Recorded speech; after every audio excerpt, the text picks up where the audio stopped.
قال الله تبارك وتعالى أعوذ بالله من الشيطان الرجيم بسم الله الرحمن الرحيم إنا أعطيناك الكوثر فصل لربك وانحر إن شانئك هو الأبتر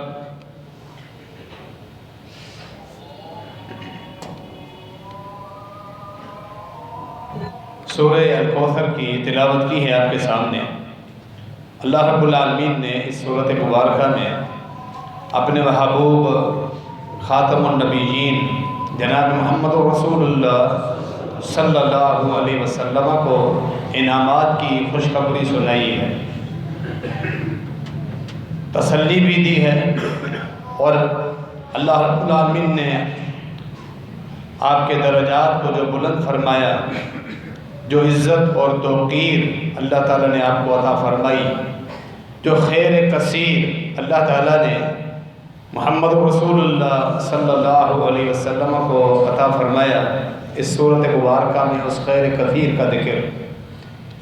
یہ مکی صورت ہے، یعنی کہ ہجرت سے پہلے مکے میں نازل ہوئی، جب مشرکین نے آپ کو بہت زیادہ تنگ کیا تھا، زبانی طور پر بھی جسمانی طور پر بھی۔ جب نرینہ اولاد آپ کی فوت ہوتی رہی تو مکے کے مشرکین نے آپ کو مزید تنگ کرنے کے لیے، تکلیف دینے کے لیے یہ بات کی کہ اس کی نرینہ اولاد جب سب کے سب فوت ہو چکے ہیں، معاذ اللہ یہ بے نسل ہوگا۔ بڑی تکلیف ہوئی خاتم النبیین جناب محمد رسول اللہ صلی اللہ علیہ وسلم۔ اللہ تعالیٰ نے آپ کو تسلی دی اور اپنی طرف سے خیر کثیر جو اللہ نے نازل فرمایا، یہ آگے نازل ہونا تھا، اس کی خوشخبری سنائی۔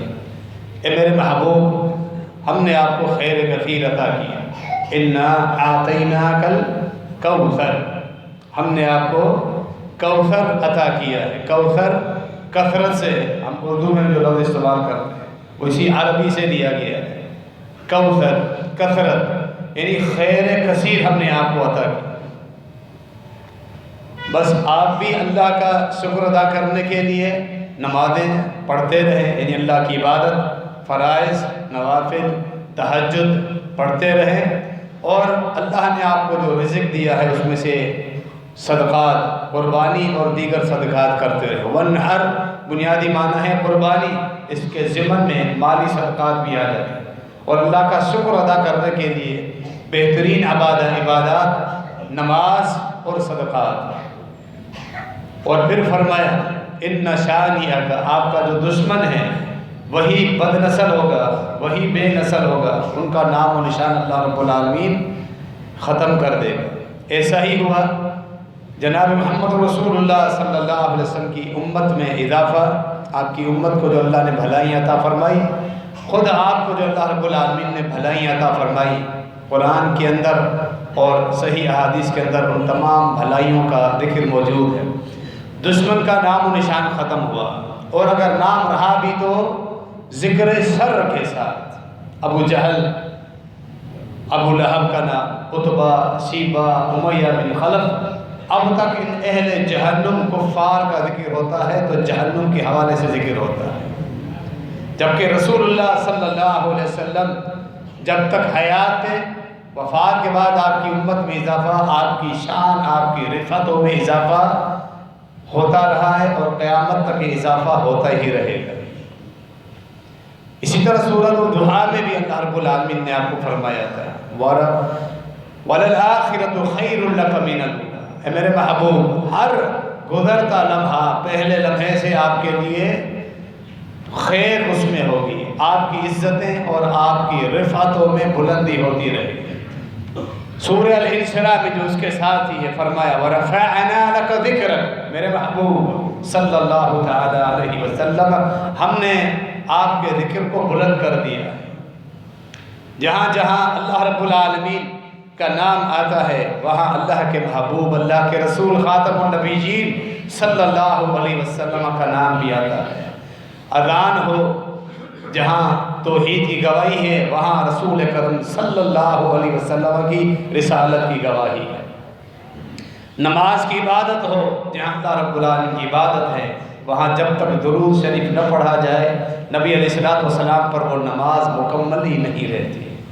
چاہے حج کا موقع ہو، زکوٰۃ کی ادائیگی ہو، خاتم النبیین، امام الاولین والآخرین، امام الانبیاء والمرسلین، جناب محمد رسول اللہ صلی اللہ علیہ وسلم کا طریقہ جب تک نہ ہو، اللہ رب العالمین کسی کا عمل قبول ہی نہیں فرماتا۔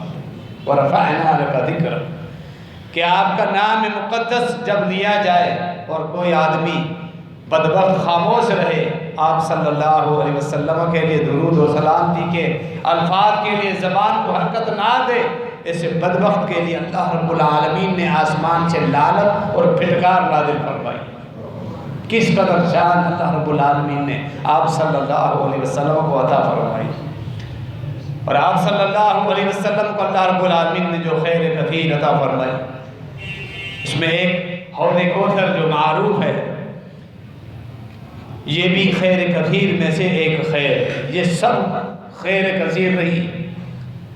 اکثر عوام میں مشہور ہے، ہم نے آپ کو کوثر عطا کیا، اس سے مراد میدان حشر میں جو آپ حوض کوثر پر ہوں گے، اپنی امت کو پانی پلائیں گے، صرف وہ حوض کوثر مراد نہیں۔ اس خیر کثیر میں، جیسا کہ صحیح بخاری میں کتاب تفسیر میں سیدنا عبداللہ بن عباس رضی اللہ عنہما کی صراحت موجود ہے۔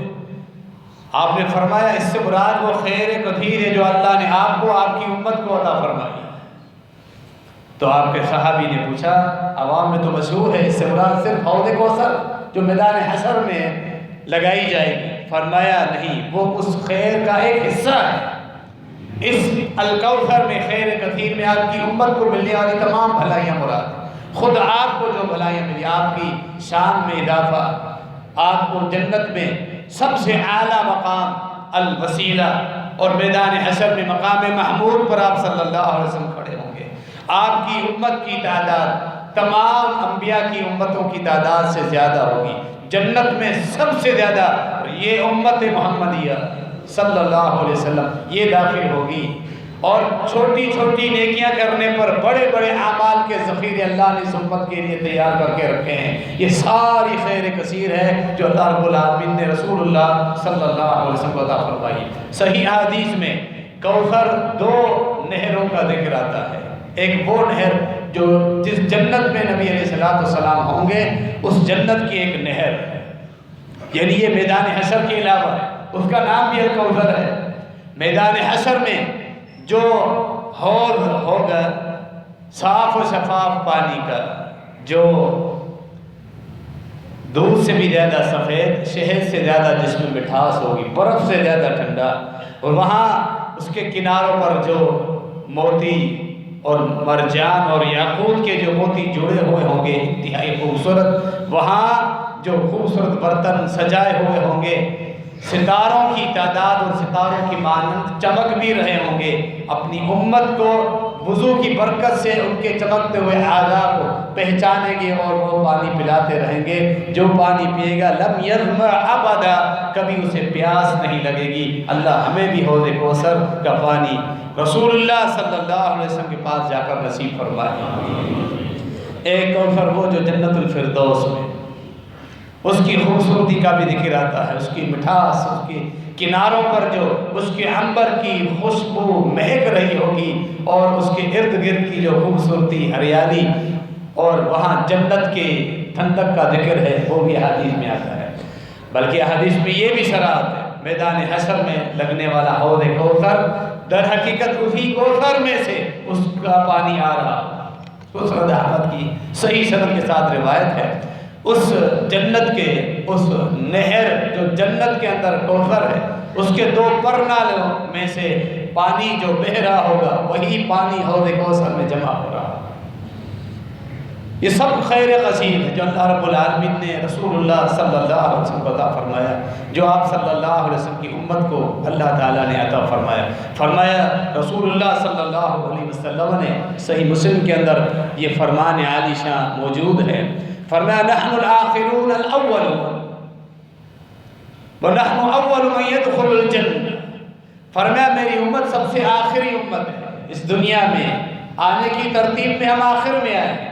قیامت کے دن سب سے پہلے حساب میری امت کا ہوگا، سب سے پہلے جنت میں میری امت جائے گی۔ آخرون الاول، پہلے ہم پل صراط میں اپنی امت سمیت سب سے پہلے میں تجاوز کروں گا، وہاں جنت میں بھی میں اپنی امت کو سب سے پہلے لے کر، اس کے بعد باقی انبیاء کی امتیں جنت میں داخل ہوں گی۔ یہ فضیلت ہے امت کی جو رسول اللہ صلی اللہ علیہ وسلم نے بیان فرمائی۔ فرمایا سب سے زیادہ تعداد بھی میری امت کی، جامع ترمذی کی معروف حدیث، فرمایا اہل جنت کی کل 120 صفحے ہوں گے، 120 صفحوں میں سے 80 صفحے میری امت میں سے ہوں، یعنی 2/3 اتنی بڑی تعداد اس امت کی ہو، اس آپ خیر کثیر میں شامل ہیں۔ صحیح بخاری کی حدیث، اللہ نے اس امت سے کتنی محبت کی، اس کو کتنے فضائل عطا فرمائے۔ سب سے بڑی فضیلت یہ ہے کہ خاتم النبیین، پوری دنیا کے امام، انبیاء کے امام، اللہ رب العالمین نے اس امت کے لیے بطور رسول کے ان کو چنا، جو اپنی امت کے لیے بڑی شفقت رکھتے تھے اور آخر تک اپنی امت کے لیے دعائیں کرتے ہوئے اس دنیا سے روانہ ہوئے۔ قیامت کے دن بھی آئیں گے اپنی امت کے لیے، شفاعت کے لیے سجدے کے اوپر سجدے کرتے رہیں گے، بار بار سجدے میں جائیں گے، امتی امتی۔ کتنی بڑی نعمتیں ہیں اللہ رب العالمین کی اس امت، ہم کتنے خوش نصیب ہیں۔ اللہ رب العالمین ہمیں حق ادا کرنے کی توفیق عطا فرمائے کہ رسول اللہ صلی اللہ علیہ وسلم کا دین، آپ صلی اللہ علیہ وسلم کا دیا ہوا عقیدہ، سکھایا ہوا جو عقیدہ ہے اس کو ہم سمجھیں، اس کو اپنائیں، اور جو تعلیمات دی اس کو ہم سنبھال لیں، اس کے مطابق زندگی گزاریں تو بڑی خوش نصیبی ہے۔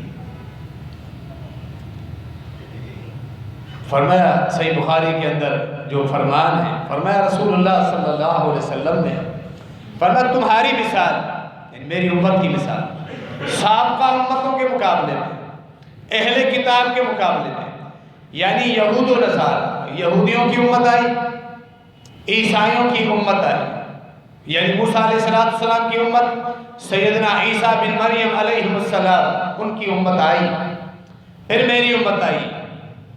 فرمایا تمہاری مثال اس طرح ہے، ایک آدمی جو سیٹھ تھا، استاجرہ اجرا، اس نے مختلف کام کے لیے مزدور رکھے، ایک کام اس کو مکمل کروانا تھا، مزدور اس نے رکھے۔ فقال، سیٹھ نے کہا من يعمل لي من غدوة النهار إلى نصف النهار، میرے لیے تم لوگ کام کرو علی قیرات، صبح سے نصف النہار تک، نصف النہار دن دہاڑے ظہر تک ایک قیرات تمہیں ملے گی۔ لوگ آئے، انہوں نے کام کیا، ایک قیرات لیا، چلے گئے۔ فرمایا اب من يعمل لي من نصف النہار الى صلاة العصر، ظہر سے عصر تک کون میرے لیے کام کرے گا؟ میرا یہ کام وہی ہے۔ اب کام کرنے والے مزدور تبدیل ہوئے، کام وہی، انہیں بھی ایک قیرات ملے گا۔ مزدوری کرنے والے دوسرا گروپ آیا، انہوں نے مزدوری کی، محنت کی، ظہر سے عصر تک ایک قیرات سیٹ سے لیا، چلے گئے۔ فرمایا جب تیسری شفٹ آئی، من يعمل لي من صلاة العصر إلى أن تغيب الشمس فله قيراتين أو فله قيراتان، عصر سے لے کے مغرب تک کون میرا کام کرے گا؟ میں اسے 2 قیرات دوں۔ فرمایا وہ آخری شفٹ آئی مزدوروں کی، انہوں نے کام کیا عصر سے مغرب تک، سیٹھ نے ان کو 2 قیرات دی۔ اب پہلے والوں کو پتہ چلا جنہوں نے صبح سے ظہر تک کام کیا، ظہر سے عصر تک ہماری ٹائم وقت ہم نے زیادہ لگایا، محنت کا وقت ہم نے زیادہ لگایا، ہمیں ایک ایک قیرات ملا، ان کو وقت کم ملا مزدوری کا، ان کو 2 قیرات مل رہے۔ یہ فرق کیوں؟ سیٹھ کے پاس آگے احتجاج کرتے ہوئے دوبارہ سیٹھ نے کہا هل نقصتکم من اجرکم شیئا، تمہارے ساتھ جو معاہدہ طے ہوا تھا اس میں سے کوئی کمی کی؟ کہنے لگے نہیں۔ کوئی کمی نہیں، جو معاہدہ طے ہوا تھا، جو ہمارا حق تھا وہ پورا ملا۔ فرمایا فذلک فضلی اؤتیہ من یشاء، میں نے اپنی مرضی سے یہ مجھے پسند آ گئے، تیسری شفٹ والے لوگ، مجھے ان پہ زیادہ پیار آ گیا، شفقت آ گئی، میں نے اپنی طرف سے ایک قیراط ان کو بڑھا کر دیا ہے، تمہیں کیوں اس پر اعتراض ہوتا ہے؟ فرمایا یہی مثال ہے یہود و نصارہ کی اور میری امت کی۔ موسیٰ علیہ السلام کی امت جنہوں نے صبح سے ظہر تک قائم کیا، عیسیٰ بن مریم علیہ السلام کی امت انہوں نے ظہر سے عصر تک قائم کیا، میری امت نے عصر سے مغرب تک کام کیا، ان کے لیے ایک ایک قیراط، میری امت کے لیے 2 قیراط۔ یہ اللہ کا خصوصی فضل، اللہ نے ایک زائد قیراط ڈبل اجر میری امت کو عطا فرمایا۔ فرمایا یہ میرا فضل ہے، جسے چاہے وہ چاہے میں عطا کروں، جس کو چاہوں۔ اسی لیے اللہ رب العالمین نے اس امت کو نوازا ہے نیکیوں کے ساتھ، نیکیوں کی بہاریں عطا فرمائی، آسان آسان چھوٹی چھوٹی نیکیاں اور بڑا اجر و ثواب اللہ رب العالمین نے تیار کر کے رکھا ہے۔ انہیں اللہ رب العالمین کی نعمتوں میں سے، فضائل میں سے رمضان مبارک کا مہینہ ہے، جو ابھی جس کی آمد ہے، جو آ رہا ہے، اس کے اندر 3 یا 4 دن باقی۔ یہ بھی امت محمدیہ کے فضائل میں سے بڑی فضیلت ہے، اللہ رب العالمین کی بڑی نعمت۔ ہم اللہ رب العالمین سے دعائیں کریں کہ یہ مہینہ ہمیں صحت اور تندرستی عافیت کے ساتھ عطا فرمائے، تاکہ اس مہینے میں ہم خوب اچھی طرح عبادات بجا لائیں۔ اللہ رب العالمین کو راضی کرنے کی کوشش کرنی ہے، گناہوں سے معافی مانگنی ہے، اپنی اصلاح کرنی ہے، کوتاہیوں کو دور کرنا ہے، سستی کمزوری کو اتار کے پھینک دینا ہے، آگے کے لیے رب العالمین کے ساتھ ایک مضبوط تعلق قائم رکھنا ہے کہ یہ مہینہ صرف اس لیے نہیں آتا کہ اس مہینے میں تم چاق و چوبند بن جاؤ اور باقی 11 مہینے ڈھیلے بن جاؤ، نہیں، بلکہ یہ مہینہ ہماری اصلاح کے لیے آتا ہے کہ اگر ہم پیچھے ہٹ چکے ہیں، گناہوں کی دلدل میں غرق ہو چکے ہیں، پھنس چکے ہیں، تو وہاں سے نکلیں، اللہ کے ساتھ مضبوط تعلق قائم رکھیں اور اسی تعلق پر ہم برقرار رہیں اور اسی پر ہمارا خاتمہ ہو۔ بہت بڑی نعمت، اس مہینے کی خوشخبری خود مبارکباد رسول اللہ صلی اللہ علیہ وسلم پہ صحابہ کرام کو دی۔ 12 مہینے ہیں سال میں، کسی مہینے کی مبارکباد دینا رسول اکرم صلی اللہ علیہ وسلم سے صحیح سند سے ثابت رہی کہ کسی مہینے کی آمد پر امت کو مبارک دی۔ اس سے رمضان مبارک کا مہینہ اس کی آمد پر مبارکباد دی ہے۔ ابو داؤد جامع ترمذی کی حدیث موجود ہے، فرمایا اتاکم رمضان شہر مبارک، فرمایا تمہارے لیے خوشخبری ہے، رمضان آ رہا ہے، جب چاند ظاہر ہونے کے قریب، بڑی برکتوں والا مہینہ۔ فرمایا اس مہینے میں اللہ رب العالمین نے تمہارے اوپر روزے فرض کر دیے۔ فرض کا مطلب ہے جسے چھوڑنے کا تمہیں اختیار نہیں ہے، اللہ یہ کہ شرعی عذر ہو، اللہ نے تمہارے اوپر روزے فرض کیے۔ دین اسلام کے 5 ارکان میں سے ایک رکن رمضان مبارک کا روزہ ہے، 29 یا 30 دن کے روزے ایک رکن ہے باقاعدہ، یعنی کہ عمارت کے جو ستون ہوتے ہیں ایک ستون یہ روزہ ہے۔ نوافل کے مقابلے میں ہمیشہ فرائض کی اہمیت زیادہ ہوتی ہے، یعنی آگے آپ کچھ فضائل سنیں گے رمضان مبارک کے روزوں کے باقی، لیکن اگر ہمیں فرض اور نفل میں فرق کرنا آ جائے، رمضان کے روزوں کی یہی فضیلت کافی ہے کہ یہ دین اسلام کا ایک رکن، یہ اللہ نے فرض کر دیے ہیں، 5 ستونوں میں سے ایک ستون، اہمیت اور اس کے فضائل کے لیے یہی کافی ہے کہ یہ فرض ہے۔ اسی لیے فرمایا رسول اللہ صلی اللہ علیہ وسلم نے کہ اللہ نے اس مہینے میں تمہارے اوپر روزے فرض کر دیے۔ قرآن میں بھی اللہ نے فرمایا کتب علیکم الصیام کما کتب علی الذین من قبلکم، تمہارے اوپر روزے یعنی رمضان کے فرض کر دیے گئے، تم سے پہلے لوگوں پر بھی روزے فرض تھے، اس امت پر بھی روزے فرض تھے۔ فرمایا اس مہینے میں تمہارے اوپر روزے فرض، یہ وہ مہینہ ہے کہ جس میں فتحت ابواب الجنہ، پورے مہینے جنت کے 8 دروازے کھلے رہتے ہیں، وغلقت ابواب النار، جہنم کے 7 دروازے ہیں وہ بند رہتے ہیں پورا مہینہ، وسلسلت الشیاطین، اور سرکش شیاطین اللہ رب العالمین کو بند کر دیتا ہے تاکہ نیکیاں کرنے میں تمہیں آسانی، جنت کی بہاریں جنت کی ٹھنڈی ہوائیں پوری کائنات میں چل رہی ہوتی ہیں، جہنم کی گرم باب کو اللہ رب العالمین بند کر دیتا ہے۔ اس قدر بابرکت یہ مہینہ تمہارے پاس آ پہنچا ہے، یعنی اس مہینے میں پھر جنت حاصل کرنی ہے، اپنے لیے جہنم سے نجات کا پروانہ حاصل کرنا ہے اللہ رب العالمین سے۔ اللہ کا ہم شکر ادا کریں کہ اللہ رب العالمین نے ہمیں یہ مہینہ نصیب فرمایا، اور ہر سال انسان کی بڑھتی ہوئی عمر میں جب جب یہ مہینہ نصیب ہو اس وقت اللہ کا شکر ادا کرنا چاہیے کہ ہمارے کتنے ہی ایسے ساتھی ہیں۔ ہر سال ہم چیک کریں، گزشتہ رمضان میں ہمارے ساتھ تھے، اس رمضان میں وہ قبر میں پہنچ چکے ہیں، اب وہ نیکیاں نہیں کر سکتے، اب وہ اس مہینے کی خیر سے معروم ہے، اب وہ ہمارے ساتھ نہیں۔ بڑھتی ہوئی زندگی، ہم جو سانسیں لے رہے ہیں موت سے پہلے، اللہ کی نعمتیں ہیں، اللہ کا شکر ادا کریں۔ اللہ نے اب بھی ہمیں موقع دیا ہوا ہے گناہوں سے معافی مانگنے کا، جنت حاصل کرنے کے لیے ہم تگ و دو محنت کر سکتے ہیں،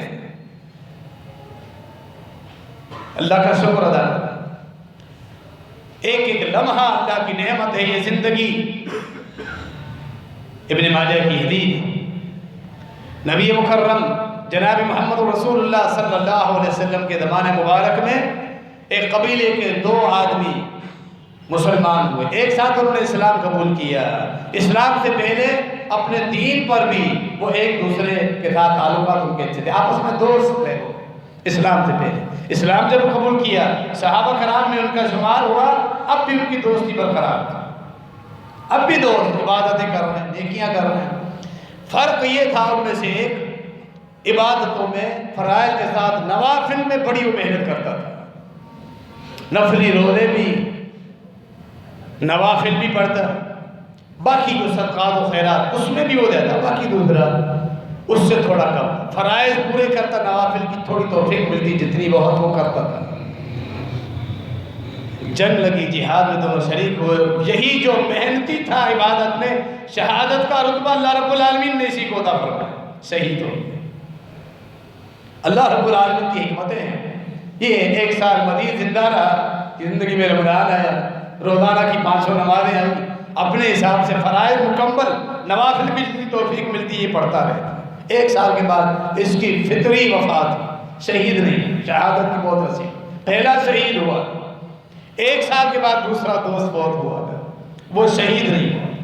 طلحہ رضی اللہ تعالیٰ عنہ کو اللہ نے خواب میں دونوں سے ملاقات کرائی، اللہ کے رسول صلی اللہ علیہ وسلم کے پاس آتے ہیں اور اپنا خواب بیان کرتے ہیں، میں خواب دیکھا جنت کے دروازے پہ کھڑا ہوں، ان دونوں ہمارے جو دوست تھے آپ کے صحابہ میں سے جو 2 ایک ساتھ اسلام قبول کیا، ایک شہید ہوا، دوسرا 1 سال کے بعد اپنی فطری موت وہ فوت ہوا۔ تو پہلے میں نے دیکھا، مجھے تعجب ہوا اللہ کے رسول، کس بات پر تعجب ہوا؟ جب جو آدمی فوت ہوا تھا بعد میں اسے جنت میں پہلے داخل کیا گیا، شہید ہونے والا جو پہلے شہید ہوا تھا اسے کہا گیا ابھی آپ کو انتظار کرنا ہے جنت کے لیے، ابھی آپ کے لیے دروازے نہیں کھول رہے، آپ ہو جنتی، انتظار کرو۔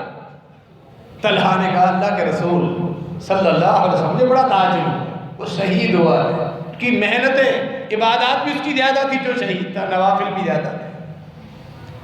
فرمایا رسول اللہ صلی اللہ علیہ وسلم نے اس کو 1 سال جو ملا، کیا یہ 1 سال 500 نمازیں نہیں پڑھتا رہا؟ صحابہ بھی موجود تھے، صحابہ نے گواہی دی اللہ کے رسول فرائض کا پابند تھا، نوافل جتنی توفیق ملتی تھی پڑھتا رہتا، نوافل۔ فرمایا اس کی سال کے جو سجدے ہیں، پھر پوچھا کیا اس سال میں اس کو رمضان ملا؟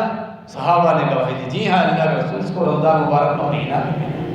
فرمایا جو رمضان کے مہینے کی برکت ہے جو اس کو حاصل ہوئی، پورے سال میں ہر دن جو نمازوں کی رکعت اس نے پڑھی، یہ اس سے کئی درجہ آگے بلند ہے جنتوں میں، دونوں جنتی۔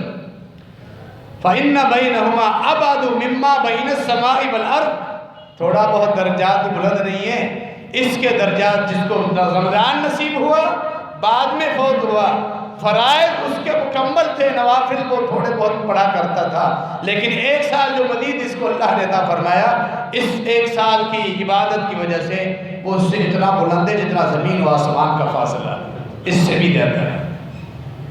یہ زندگی کی اہمیت ہے، یہ خوش نصیبی ہے جنہیں رمضان مبارک نصیب ہوتا ہے۔ کیوں نہ اللہ رب العالمین کا شکر ادا کریں کہ اللہ رب العالمین نے ہمیں پھر یہ موقع دیا ہے۔ اللہ انشاءاللہ اللہ موقع دے گا کہ جس میں ہم بڑے اخلاص کے ساتھ، محنت کے ساتھ اللہ رب العالمین کے ساتھ مخلص ہو جائیں، ایک ایسا تعلق قائم رکھیں کہ جس میں اس کے بعد ہماری زندگیاں تبدیل ہو جائیں۔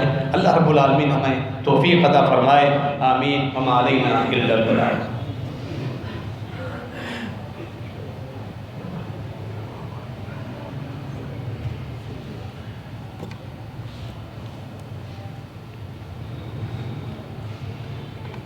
ان الحمد للہ نحمده ونستعینه ونستغفره ونعوذ باللہ من شرور انفسنا ومن سیئات اعمالنا من يهده الله فلا مضل له ومن يضلل فلا هادي له واشهد ان لا اله الا الله وحده لا شريك له واشهد ان محمدا عبده ورسوله۔ قال الله تبارك وتعالى شهر رمضان الذي أنزل فيه القرآن هدى للناس وبينات من الهدى والفرقان۔ سورہ البقرہ آیت نمبر 185۔ اللہ رب العالمین نے رمضان مبارک کے مہینے کی جو خصوصیت بیان فرمائی وہ یہ کہ یہ وہ رمضان کا مہینہ ہے جس میں اللہ نے قرآن کو نازل فرمایا۔ وہ قرآن جو ہدایت اور واضح روشن آیات ہے، جس میں جو حق اور باطل میں فرق کرنے کے لیے ایک کسوٹی ہے، الفرقان ہے، وہ قرآن اس مہینے میں اترا۔ غار حرا میں پہلی رات جو سورہ اقرا، سورہ علق کی 5 آیات جبرائیل امین لائے تھے، وہ بھی رمضان مبارک کے آخری عشرے کی رات، یعنی وہ بھی لیلۃ القدر تھی۔ اس کی ابتدا لیلۃ القدر میں ہوئی، وہ لیلۃ القدر جو 1000 مہینوں سے بہتر ہے، جو اللہ رب العالمین نے اسی مہینے میں رکھی ہے۔ کس قدر یہ بابرکت اور نیکیاں سمیٹنے والا یہ مہینہ ہے۔ بالخصوص قرآن مجید کے ساتھ جو تعلق اس مہینے میں ہے، اس میں قرآن اترا، اسی لیے رسول اللہ صلی اللہ علیہ وسلم ہر سال جبرائیل امین آتے تھے رمضان مبارک میں۔ ہر سال اس وقت تک جتنی وحی قرآن نازل ہو چکا ہوتا، جبرائیل امین آپ کی دہرائی کرواتے۔ اس دہرائی کے لیے یہ مہینہ چنا گیا، رمضان کا مہینہ۔ اپنی بیٹی اما فاطمہ رضی اللہ عنہا کو اپنے قریب بلاتے ہیں۔ معروف واقعہ ہے، صحیح بخاری کے اندر موجود ہے، جب وفات قریب تھی بتایا تھا کہ میں ہر سال رمضان مبارک میں دہرائی کیا کرتا تھا۔ اس مرتبہ جو رمضان گزرا ہے، میں جبرائیل نے 2 مرتبہ دہرائی کی، 2 مرتبہ دہرائی کروائی ہے مجھ سے۔ کیوں؟ قد حضر اجلی، میری وفات اب قریب ہے، میں تمہیں چھوڑ کر جا رہا ہوں۔ خوشخبری کے ساتھ جب رونے لگی، فرمایا سب سے پہلے تو آ کر مجھ سے ملے گی۔ وہ معروف حدیث ہے۔ ان رمضان مبارک کے ساتھ یہ تھا، اسی لیے رسول اللہ صلی اللہ علیہ وسلم رمضان مبارک میں صحابہ کو باجماعت 3 راتیں، رات کی نماز جسے ہم تراویح کہتے ہیں، تہجد بھی کہتے ہیں، قیام اللیل بھی کہتے ہیں، 23، 25 اور 27، 29 کی رات کو خود نہیں نکلے۔ فرمایا مجھے ڈر تھا کیونکہ وہی احکامات ابھی اتر رہے ہیں، تمہارا یہ شوق دیکھ کر اللہ تمہارے اوپر فرق نہ کر دے، اسی لیے نہیں۔ پھر عمر بن خطاب خلیفہ ثانی رضی اللہ تعالیٰ عنہ نے جب دیکھا لوگ عبادات کر رہے ہیں انفرادی، مشورہ کیا کیوں نہ ایک امام پر جمع کر دیا جائے، حکم دیا، ایک امام پر جمع کر دیے گئے۔ اور جب سے تمام مسلمانوں کا اجماع ہے، اتفاق ہے، رمضان مبارک میں تراویح کی صورت میں پورے قرآن کی یا قرآن کے اکثر حصے کی تلاوت ایک امام کرتا ہے اور پیچھے مقتدی سنتے ہیں۔ تراویح کی صورت میں ایک بہت بڑی نعمت ہے جو اس رمضان مبارک کا ایک خاص حصہ ہے۔ روزہ، تراویح، قرآن، آخری عشر میں لیلۃ القدر، صدقات و خیراتیں، ذکر و اذکار، دعائیں، استغفار، گناہوں سے توبہ، بنیادی یہ چیزیں ہیں جو ہم نے سامنے رکھنی ہے۔ وقت بڑی تیزی کے ساتھ جاتا ہے، یہ بھی اسی طرح نکل جائے گا۔ جو ہی چاند نظر آئے ہم کمر کس لیں۔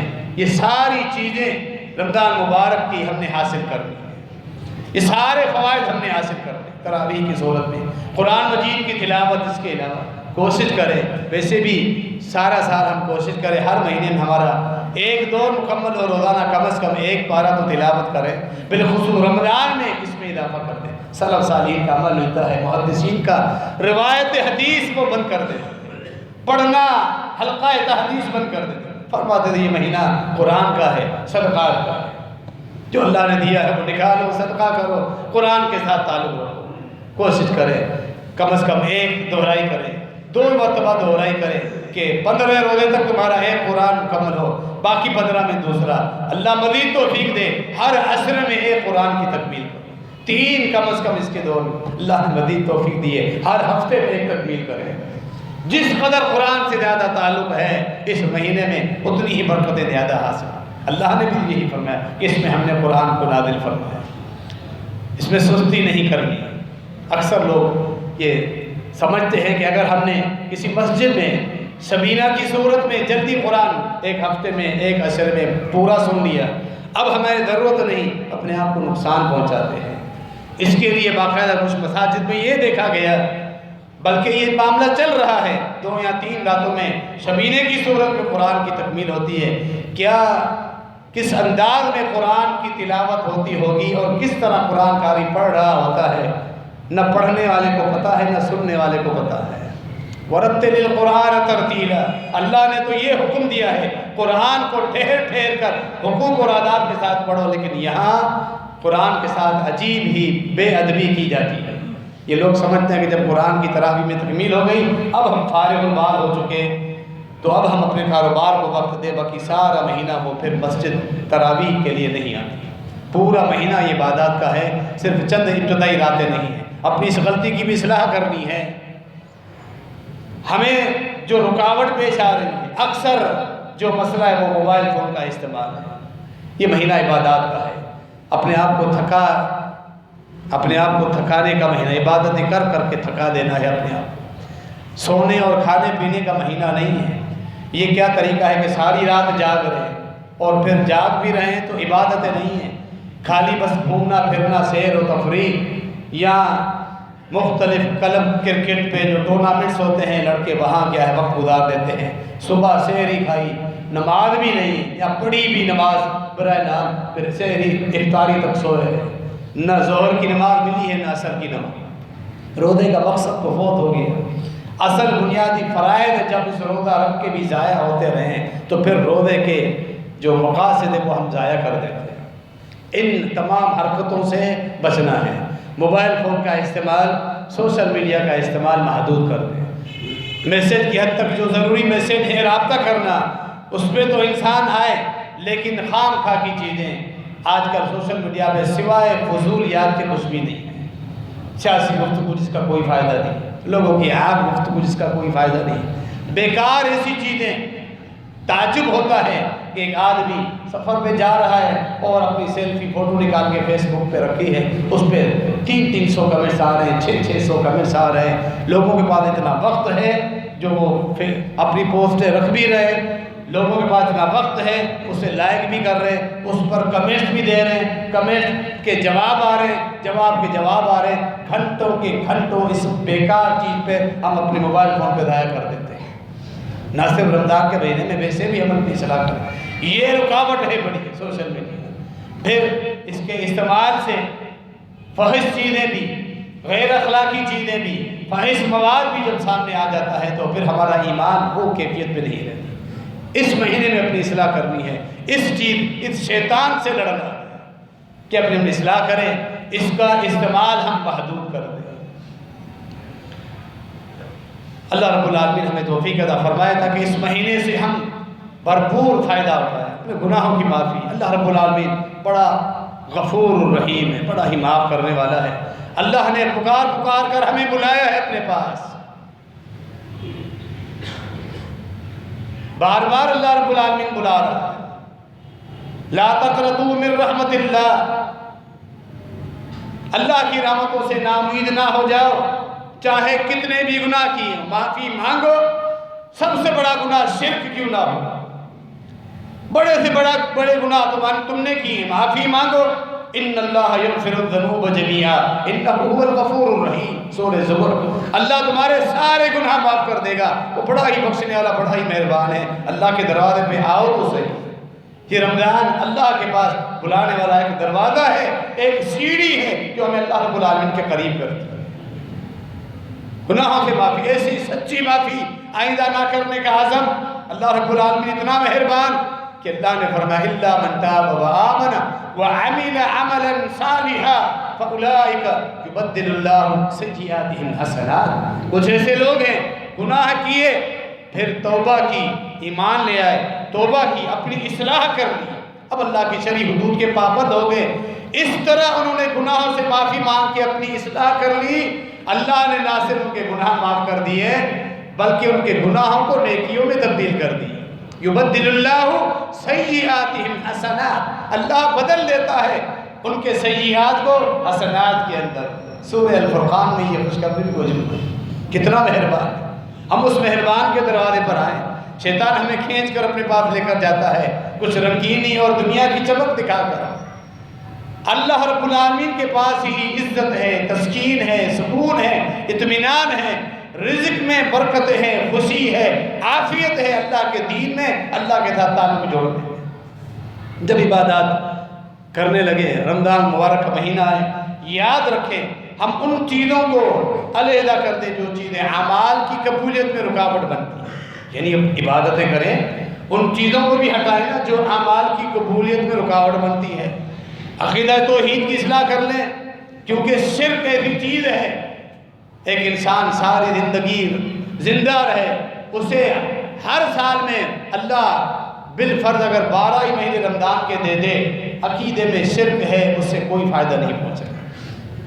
کعبۃ اللہ کے غلاف میں چمٹا ہوا ہو، اللہ اللہ کر رہا ہو، عقیدے میں شرک ہے کہ مخلوق انبیاء اولیاء کرام کو محبت سے بڑھا کر اللہ کے اختیارات دے چکا ہے۔ اس کا عقیدہ ہے کہ فلاں فوجدہ غوث اعظم میں جو اللہ کا نام ہے، غریب نواز، گنج بخش، اللہ کی صفات مردوں کے لیے ہونے کا عقیدہ رکھتا ہے، اس کا کوئی فائدہ نہیں عبادت ہوگا۔ پہلے اپنے عقیدے کی اصلاح کرنی اور اعمال نبی مکرم جناب محمد رسول اللہ صلی اللہ علیہ وسلم کی سنت طیبہ کے مطابق ادا کرنے ہیں، دوسری شرط قبولیت کی۔ اور پھر ریاکاری نہ، اللہ کی رضا مطلوب ہو، حرام کاریوں سے انسان بچ جائے، اپنے آپ کو بچائے، حرام کاریوں سے بچنا ہے، گناہوں سے معافی، حرام کاری، سودی اور رشوت اور جھوٹ بول کر حرام کمانے کی جتنے ذرائع ہیں ان سے بچ جانا ہے۔ ایک اور چیز اس مہینے میں فائدہ اٹھانے سے رکاوٹ بن سکتی ہے، ہماری ذاتی رنجشیں، ہمارے ذاتی اختلافات، رشتہ داروں کے اندر ناچاقیاں، دشمنیاں، لا تعلقی اور بات چیت نہ ہونا، یہ ایسی چیز ہے جو ہمیں رمضان کی برکتوں سے محروم کر سکتی ہے۔ ان تمام چیزوں کی اصلاح کرنی ہے۔ رمضان مبارک کا مہینہ ہے، رشتہ داروں سے بات چیت نہیں، آنا جانا بند ہے، قطع تعلقات ہے، قطع کلامی ہے، ہم اپنی اصلاح کر لیں، معاملہ ورنہ خراب ہو جائے گا۔ صحیح مسلم کی معروف حدیث، فرمایا رسول اللہ صلی اللہ علیہ وسلم نے کہ اللہ رب العالمین ہر جمعرات اور پیر کے دن تمام مسلمانوں کے گناہ معاف کر دیتا ہے، الا من یشرک باللہ شیئا وَرَجَلٌ بَيْنَهُ وَبَيْنَ أَخِيهِ شَحْنَةٌ۔ دو قسم کے لوگوں کو اللہ مستثنیٰ کر دیتے ہیں، ان کو چھوڑ دو، ان کے گناہ معاف نہیں ہوں گے۔ پوری انسانیت مسلمانوں کے جو گناہ ہیں، چھوٹے چھوٹے گناہ، اللہ اپنی رحمت کے ساتھ خود ہی معاف کر دیتا ہے۔ کتنا وہ مہربان ہے۔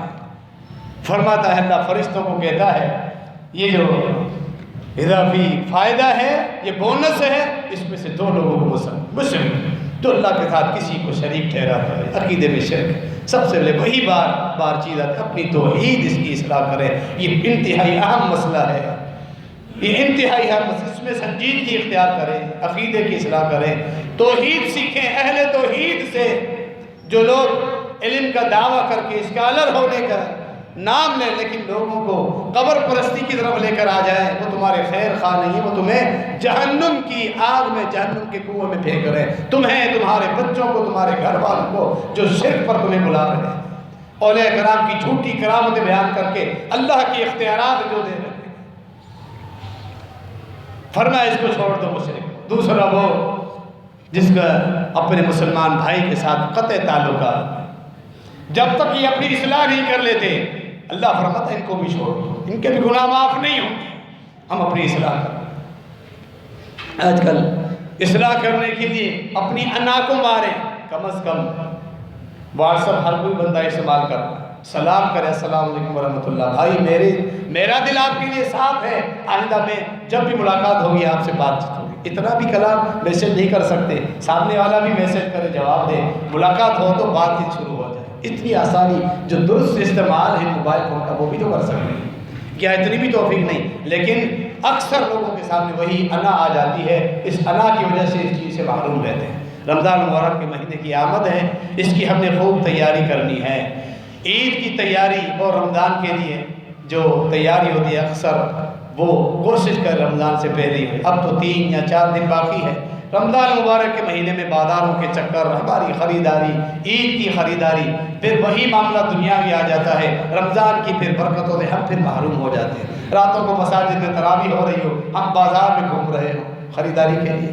فرمایا نبی علیہ الصلوۃ والسلام نے ابغض البلاد احب البلاد الی اللہ مساجدها وابغضها اسواقها، صحیح مسلم کی روایت۔ اس زمین کی دھرتی پر اللہ کو جس زمین کے ٹکڑے بہت زیادہ محبوب ہے وہ جگہ ہے جہاں اللہ کے گھر، اللہ کی مساجد بنی ہوئی، وہاں زیادہ وقت گزارو، رمضان میں زیادہ وقت مساجد میں گزاریں۔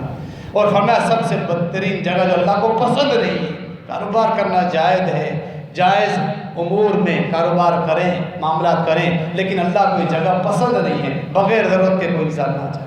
یہاں آفت اور مصیبت یہ ہے کہ رمضان کی برکتوں والی گھڑیاں، آخری عشرہ تاک راتیں جو لیلۃ القدر کی راتیں ہوتے ہیں، ہم بازار میں گھوم رہے ہیں، وہاں نظروں کی حفاظت بھی نہیں، زبان کی حفاظت بھی نہیں، جھوٹ اور معاملات کی خرابی کتنی ہوتی ہے۔ اپنے یہ معاملات رمضان سے پہلے نمٹا لیں، رمضان اس لیے نہیں، وہ عبادات کے لیے ہے، اپنے آپ کو تھکانے کے لیے ہے۔ اللہ رب العالمین ہمیں توفیق عطا فرمائے، بھرپور طریقے سے ہم عبادت کریں۔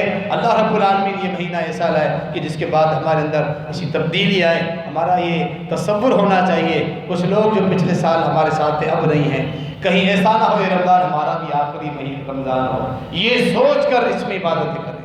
ہو سکتا ہے اگلا رمضان نصیب نہ ہو، یہ آخری رمضان، یہ سوچیں اور پھر عبادتیں کریں، گناہوں سے ہمیشہ کے لیے معافی، اللہ کے فرائض باجماعت نماز کی پابندی، نوافل کا جس قدر ہو اہتمام کریں۔